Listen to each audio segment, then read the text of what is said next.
Good morning. Good morning to all. So, 4:22 a.m.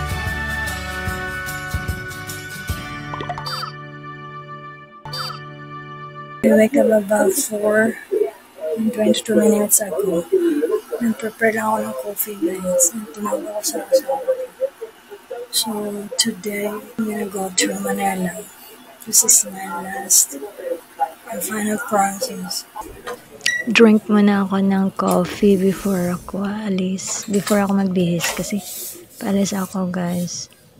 Ayan, naka-prepare na yung coffee ko din. Mala ako ng fruits at saka bread. And then, kain tayo. So, ayun guys, naglalakad na ako. Madilim pa kasing alas 6. Yung isang naglalakad guys. And then, may isang aso doon. Parang gustong mangagat.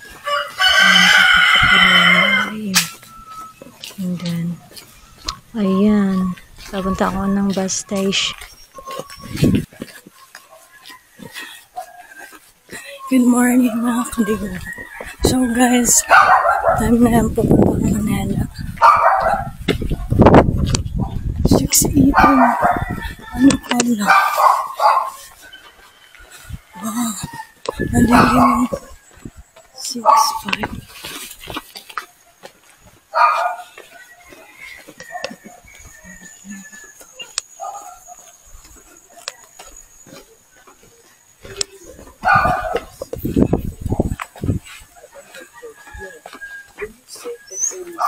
Hoist! Hoist! Stig! Sa dyan. Yes, finally, nandito na talaga ako. After, pupunta ako ng mall kasi bibili ako ng slacks for my gamitin ko bukas sa interview. Then, kasi jeans lang yung suot ko eh. Kailangan formal. Ayan, aakit ako dyan. Then after, sasakay akong train papuntang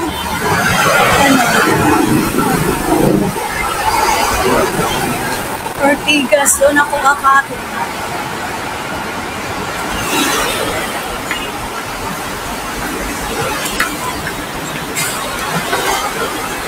Ano ba yan?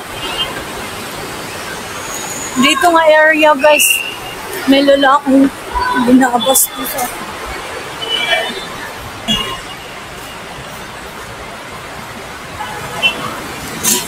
so mag-chicken ako mamaya sa Bayview. And then yung office in Manila kasi holiday pala today dito. Wala silang office.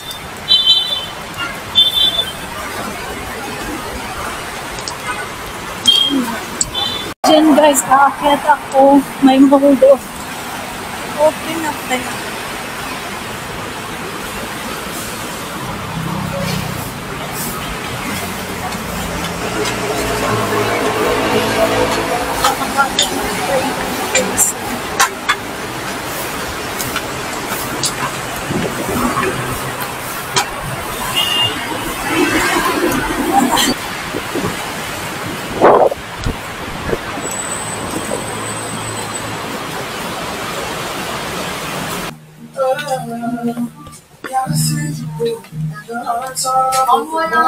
Ang may small lang yung gantong design na lang.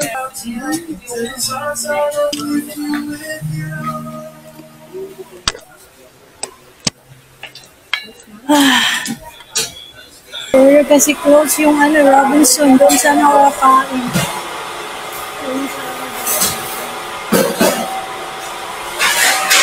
Paano lang ako? Kain tayo. So, nag-order ako ng pork barbecue. And then, isang tauge. Tsaka Java rice. Dito na ako sa car kasi nag-book ako ng Grab papuntang Bayview Hotel. Nandito na ako. So, ayan mga kadigman. Nandito na ako sa Bayview Hotel Manila. So, mag-aantay ako ng 2 p.m. kasi hindi pwede mag-early check-in. Walang available. 1 hour and 30 minutes.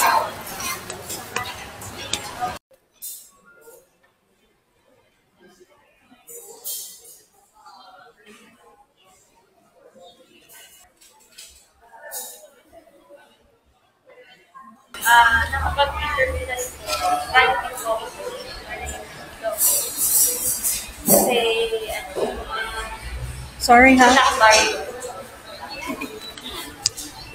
Parang, yung work ko kasi, sa work from home. So, pwede ako mag-work. Finally, nandito na talaga ako sa Bayview Hotel, guys. Grabe.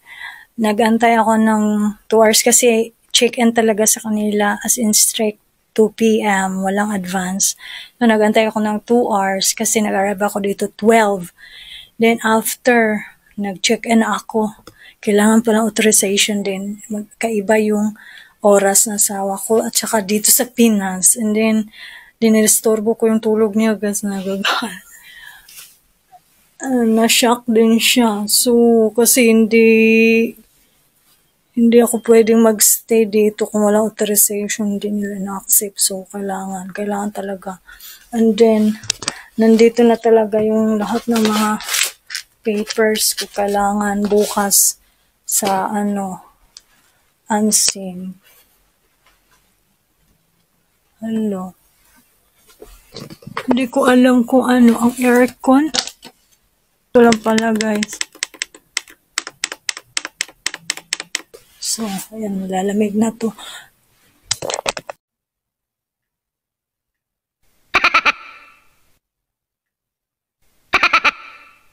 Basta lang tayo kumain ng bongga. Oo. Mga alas 10 daw. Oo, sakay naman tayo. Mag-hi ka sa vlog ko. Hi vlog! Welcome to my guys! Yung bago kong friend. Pupunta din siya ng Jumerica. Oo. Nagkalat ng mga Bisaya doon. Nagkalat ng mga Bisaya doon. Nalayo nga naman. Tatawiran natin. Nalayo.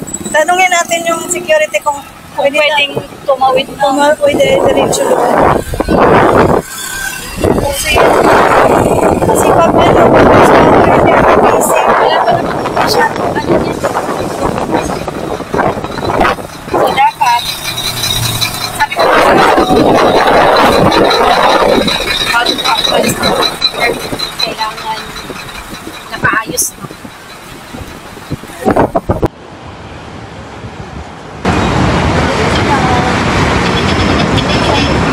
I love this is the footbridge going. We're gonna go down tomorrow morning.